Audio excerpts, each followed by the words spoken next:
नमस्कार मित्रांनो, दिव्य संस्कृती या चॅनलवरती आपणा सर्वांचे स्वागत आहे. मित्रांनो, अश्विन अमावस्येला लक्ष्मीपूजन झाल्यानंतर कार्तिक शुद्ध प्रतिपदेला बलिप्रतिपदा हा दिवस दिवाळी पाडवा म्हणून साजरा केला जातो. कार्तिक शुद्ध प्रतिपदा हा दिवस बलिप्रतिपदा म्हणून पुराणातील बळीराजाच्या स्मरणार्थ साजरा होतो. 3.5 मुहूर्तांपैकी एक असा हा दिवस अतिशय शुभ मानला जातो. अक्षय तृतीया, गुढीपाडवा, विजयादशमी म्हणजेच दसरा हे पूर्ण मुहूर्त असून दिवाळी पाडवा हा अर्धा मुहूर्त आहे. या दिवशी सोने खरेदी करण्यास प्राधान्य दिले जाते. सुवासिनींकडून पतीला औक्षण केले जाते. व्यापाऱ्यांसाठी वर्षाचा प्रारंभ अशा अनेक बाजूंनी या दिवसाचे महत्त्व अधोरेखित केले जाते. हा दिवस शुभ मानल्यामुळे विवाहासारखे मंगल कार्य या दिवशी आवर्जून केले जातात. पाडव्याला पंचरंगी रांगोळीने बली आणि त्याची पत्नी विंध्यावली यांचे चित्र काढून त्यांची पूजा केली जाते. इडापिडा टळो आणि बळीचे राज्य येवो अशी प्रार्थना या दिवशी केली जाते. त्यानंतर बळीप्रित्यर्थ दीपोत्सवही केला जातो. या दिवशी वस्त्रांचे दान करतात. वस्त्रांचे दान केल्यामुळे दान करणाऱ्या व्यक्तीवर बलीची कृपा होऊन त्याच्या घरात भरभराट राहते असे म्हटले जाते. नवविवाहित दाम्पत्य हा दिवस पत्नीच्या माहेरी साजरा करतात. त्याचा उल्लेख दिवाळ सण असा केला जातो. या निमित्ताने जावयाला अहेर दिला जातो. घरोघरी सायंकाळी पाटाभोवती रांगोळी काढून पत्नी पतीला औक्षण करते. पुरुष हे शिवाचे आणि स्त्री हे दुर्गादेवीचे प्रतीक आहे. औक्षण केल्यामुळे पती पत्नी या दोघांनाही आध्यात्मिक स्तरावर लाभ होतो.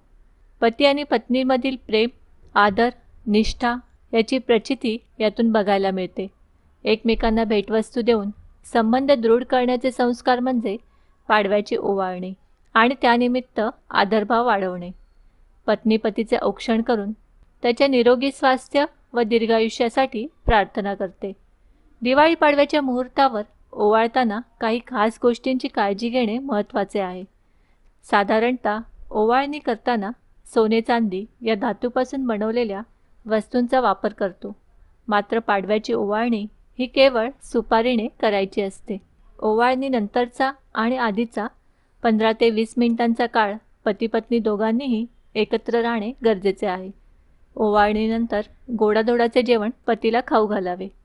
या दिवसापासून विक्रम संवत्सराचा प्रारंभ होत असल्याने व्यापाऱ्यांचे नवे वर्षही याच दिवशी सुरू होते. आर्थिक हिशोबाच्या दृष्टीने व्यापारी लोक दिवाळीतील पाडवा ही नववर्षाची सुरुवात मानतात. लक्ष्मी प्राप्तीसाठी नवीन वयांचे पूजन करून व्यापारी लोक वर्षाचा प्रारंभ करतात. व्यापारी लोकांच्या जमा खर्चाच्या नवीन वया या दिवशी सुरू होतात. नवीन वया सुरू करण्यापूर्वी वयांना हळद कुंकू, गंध, फुलं, अक्षता वाहून पूजा करतात. व्यापारी या दिवशी मुहूर्ताने व्यवहारसुद्धा करतात. या दिवशी लोक नवीन कपडे परिधान करून सर्व दिवस आनंदात घालवितात. या दिवशी गोवर्धन पूजा करण्याची देखील प्रथा आहे. त्यासाठी शेणाचा पर्वत करून त्यावर दुर्वा आणि फुले खोचतात. गाई बैलांच्या शिंगांना रंग लावून व त्यांच्या गळ्यात माळा घालून त्यांना सजवतात. मस्त बैल व चपळ, कालवडी यांची मिरवणूक काढतात. गोवर्धन पूजनाने एक प्रकारे गोपाळांची प्रतिपाळ करणाऱ्या गोवर्धनरूपी भगवान श्रीकृष्णाचेच पूजन केले जाते. त्यामुळे पूजकाला भगवान श्रीकृष्णाची कृपा प्राप्त होते. गोवर्धन पूजनामुळे सद्गुणांचे संवर्धन होते. मित्रांनो, पूर्वी गावागावांमध्ये बलिप्रतिपदेच्या दिवशी अन्नकूट घालण्याची प्रथा पाळली जात असे. या सोहळ्यामध्ये गावातील सर्व लोक आपापल्या घरातून एक एक पदार्थ घेऊन मंदिरात एकत्र येत असत. ते सर्व पदार्थ देवासमोर ठेवून नैवेद्य दाखवला जाई. मग गावकरी सहभोजन करत असत. या प्रथेच्या पालनातून सामाजिक एकात्मता, बंधुभाव वाढीस लागावा असा या सोहळ्यामागील उद्देश होता. मित्रांनो, 3.5 मुहूर्ताचे वलय आहे. उत्तम दिनाचे महात्म्य आहे. सुखद ठरो हा छान पाडवा, त्यात असू दे अविठा गोडवा, शुभ पाडवा. मित्रांनो, आम्ही अपेक्षा करतो की आम्ही सांगितलेल्या माहितीचा तुम्हाला सर्वतोपरी लाभ होईल.